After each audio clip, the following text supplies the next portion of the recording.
اللهم صل وسلم وبارك على سيدنا محمد وعلى اله وصحبه اجمعين. صباح الفل والعسل والشربات. ازيكم يا جماعه وعاملين ايه واخباركم ايه؟ يا رب دايما تكونوا بخير وسعاده وهنا. كل سنه وانتم طيبين. بقى احنا دلوقتي في رجب وخلاص، يعني احنا تقريبا في نص رجب اهو، ويعني فاضل شهر ونص كده على باذن الله على الايام الجميله المباركه الحلوه، رمضان باذن الله. واحنا برضه الايام دي جميله ومباركه جدا، يعني رجب وشعبان وحاجات جميله قوي. فطبعا في حاجات على رمضان بقى، طبعا ايه زي ما حضراتكم شايفين الغلا والكوى اللي احنا فيه، حاجات هتغلى اكتر، وبعدين حاجات هتشح بقى طبعا في رمضان. ده كل سنه وانتم طيبين. الناس زي ما يكون مفيش اكل في رمضان، مش هيبقى فيه اكل، بينزلوا يعني على الحاجات زي ما يكون استغفر الله العظيم اخر الدنيا. المهم يعني الحمد لله والشكر لله. احنا زي ما انتوا شفتوا احنا ايه فرزنا مع بعض، او عملنا مع بعض خلينا شوية لفت، اللي هو سليم زي ما هو، علشان ان شاء الله في رمضان نفتح بقى ونقطع على طول، ويكون ايه مخلل، هيكون شفت ان انا شلته زي ما هو ايه صحيح. الله اكبر الله اكبر، لا اله الا الله سيدنا محمد رسول الله، لا حول ولا قوه الا بالله العلي العظيم. العصر اهو. ف فاحنا بنعمل بقى ايه شويه حاجات كده علشان يعني في رمضان تريحنا، لما نيجي نعمل الاكل يعني تبقى سهله، وانتوا عارفين بنبقى صايمين وكده. فبنعمل شويه حاجات ايه تساعدنا على اننا في رمضان ما نتعبش يعني. الحمد لله. وعلى العموم كل ما نتعب في الصيام كل ما ناخد ثواب اكبر وحاجات حلوه. ربنا ايه يقدرنا يا رب و... ويبلغنا رمضان غير فاقدين ولا مفقودين يا رب العالمين. بس فايه اجمل حاجه طبعا واهم حاجه طبعا في المواضيع كلها الطماطم. الطماطم دي يا جماعه طبعا احنا كل يوم الحمد لله بفضله هنطبخ، فطبعا عايزين طماطم للطبيخ. طبعا احنا ما نقدرش نفرز للسلطه فهتبقى يا دوبك ايه الطماطم اللي احنا هنحتاجها في رمضان طماطم للسلطه بس. فطبعا هتبقى الطماطم دي نار في رمضان غاليه جدا. وفي حاجات زي اللفت مثلا مش هتبقى موجود خالص في رمضان، هيبقى خلص يعني اوانه هيبقى خلص، فشلناه الحمد لله وكل حاجه. دلوقتي عايزين نعمل شويه ايه شويه طماطم ونشيلهم في الكياس كده على طول، تطلعي تروحي حطها، تطلعي كيس اللحمه وكيس الخضار وكيس الايه الطماطم. احنا طبعا فرزنا خضار والحمد لله وكل حاجه، وفرزت ملوخيه وعندي من اول من السنه اللي فاتت بيني وبينكم بسله وباميه والقاس، يعني اللهم صل على النبي. الحمد لله من فضله وكرمه عندي شويه حاجات كويسين، وعملنا شويه ملوخيه مع بعض طبعا، وبنعمل شويه طماطم مع بعض. لسه ايه الحاجات بقى ايه اللي فاضله، كل مره هنعمل حاجه باذن الله. بسم الله الرحمن الرحيم. هنبتدي نغسل بقى طبعا الطماطم كده. ايه طبعا غسلنا الحوض زي الفل بالسلك وشهدناه وكل حاجه، وبنغسل فيه الطماطم عشان طبعا مفيش طبق عندي يكفي. ما شاء الله دول اللهم صل على النبي 7 كيلو. طبعا الطماطم دلوقتي ب5 جنيه، كويسه على رمضان طبعا، يعني هتبقى الله اعلم هتبقى بكام بقى، الواحد مش هيقدر يتنبأ. خلاص ما بقيناش عارفين يعني نتنبأ الناس هتعمل ايه ولا هتغلي ازاي ولا حاجه. بصراحه حاجه بقت يعني ايه، يعني حاجه زياده عن اللزوم الحقيقه، جشع فظيع. يعني مش عارفين ان ده يعني حرام عليهم، وده يعني افتراء على ربنا، يفتروا على العباد. ربنا طبعا يعني يجازيهم اللي بيعمل كده عشان هو يغتني ويبقى معاه فلوس كتير، والناس يعني تقاسي وتتعب. ربنا بيجازيه يعني صراحة، ربنا ما بيسيبش. كان سايب الدم على اللبن على رأي والدتي الله يرحمها، لو ربنا بيسيب كان سايب الدم على اللبن سبحانه وتعالى، لكن ربنا ما بيسيبش يا جماعة. حرام حرام، اتقوا الله، اتقوا الله في الناس. الحمد لله احنا من كرم وفضله الحمد لله قادرين نجيب، قادرين نشتري، بس في ناس يعني مش قادرة يعني الله يكون في عون الناس. الحاجة بقت يعني زيادة عن اللزوم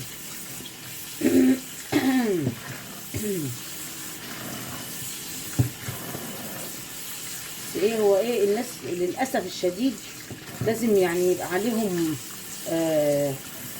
اللهم صل على النبي رقابه وعقوبات وحاجات. يعني احنا لازم يكون قلبنا على بعض يا جماعه، مش لازم يبقى فيه يعني ناس بتراقبنا وبتعاقبنا لو عملنا حاجه غلط. لازم يبقى احنا يعني نتقي الله في بعض. وبعدين زي ما انت اللهم صل على النبي، انت ما عندكش كل البضاعه ولا كل الحاجات اللي في الدنيا.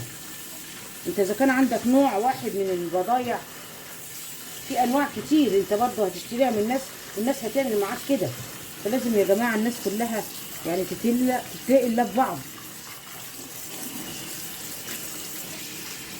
يلا هنبتدي بقى بسم الله.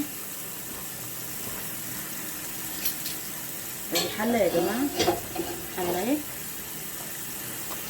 الحله اهي اللي هنعمل فيها الطماطم. بسم الله الرحمن الرحيم. بس خلاص غسلناها. بسم الله. نقطع بقى، نشيل بس العنق ده ونحطها كده زي ما هي بس كده اهو.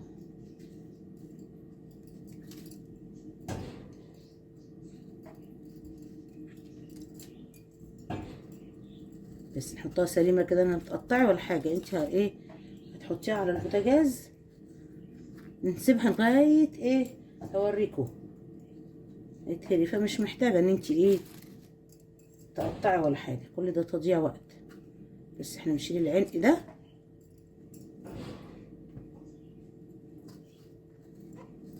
اهو كده.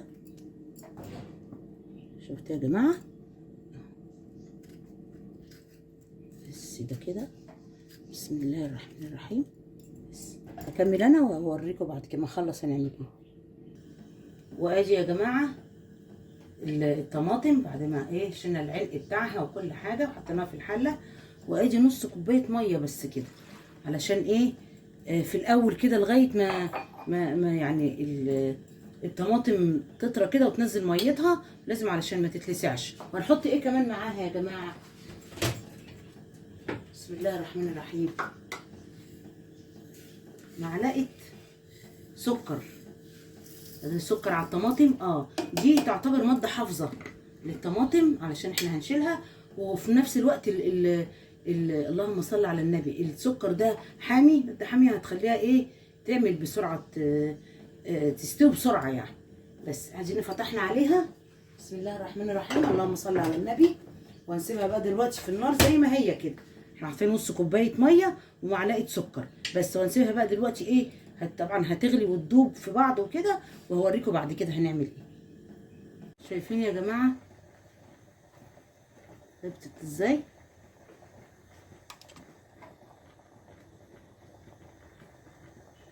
شايفين هبطت ازاي الطماطم وقلت ازاي لما غليت الميه؟ شايفين؟ ولسه هتهبط كمان بقى وتستوي بقى، كل ده يستوي وتطلع بقى ميتها، تبقى الميه كتير كده. هوريكم بقى ايه كل ما خطوه لما يحصل لها ايه هوريكم. بس لسه هبطت بقى صحيح، اللي تحت ايه استوى وهبط، فهبط ده لسه طبعا مستواش شويه شويه. لما تطلع بقى الميه بتاعت اللي تحت عليه هيستوي كل ده. بس نغطيها بقى ايه ونسيبها شويه. شايفين يا ولاد بتغلي ازاي؟ شايفين هبطت خالص ازاي يا جماعه؟ بص بقى دي الحركه دي بقى ايه من عندنا. امسكي كده الهراسه تساعدي ايه الطماطم انها ايه تستوي اسرع اهو. شايفين حاجات الطماطم بقى ايه اللي هي لسه كده ايه يعني متهرستش ولا اتهرت، ايه بتساعديها. شايفين يا جماعه؟ شايفين هبطت خالص ازاي؟ اللهم صل على كامل نور النبي. ما شاء الله ما شاء الله، ربنا يحسن ختامها يا رب. ايوه الراسه دي بقى ايه تساعدها يعني. احنا هنسيبها شويه كمان قبل ايه ما نضربها بالهاند بلندر. بس شايفين؟ ايه رايكم؟ هبطت خالص اهي ويعني فاضل لها حبه صغيرين خلاص ويعني وتستوي. اصل انا مش بصلصها قوي انا بس ايه زي ما حضراتكم شايفين كده يعني بخليها تغلي وتتهري كده في بعض وحاجات، ونضربها بالهاند بلندر وخلاص. ونكمل بقى ايه، مش هتاخد معانا حاجه خالص. لما تيجي بقى تعملي معاها الاكل او بيها الاكله يعني، هتعملي بصله او تومه ولا حاجه قبل ما تحطيها، هتحطها مش هتاخد في ايديكي غلوه ولا غلوتين وتتصلص على طول، مش هتاخد وقت خالص. اهو شايفين يا جماعه، شايفين الطماطم بقت عامله ازاي، كرست ازاي النار. هنبتدي بقى نعمل ايه،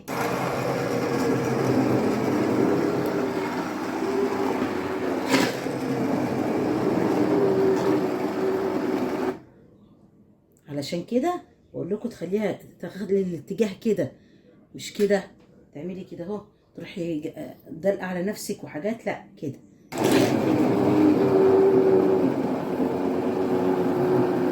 تثبتيها كده، هو الهاند بلندر هيقلب لوحده الحاجات، مش لازم يعني ايه تقلبي كده وانت واقفه في الحله، لا هو نفسه ايه بيقلب نفسه. ربنا يسترها يا جماعه. وبعدين استني لما تبرد خالص، دلوقتي لسه سخنه برده شويه، علشان ايه عايزه اعملها بقى واشيلها وعايزه اخد منها عشان بعمل مكرونه، علشان كده ايه مستعجله عليها. لكن يا ريت انت لما تعمليها تسيبيها لما تبرد خالص، عشان السخونيه دي خطر يعني ينطر في وشك ولا في دراعك ولا حاجه، خطر طبعا يعني. شايفين يا ولاد، شايفين التقل، شايفين التقل يا جماعه.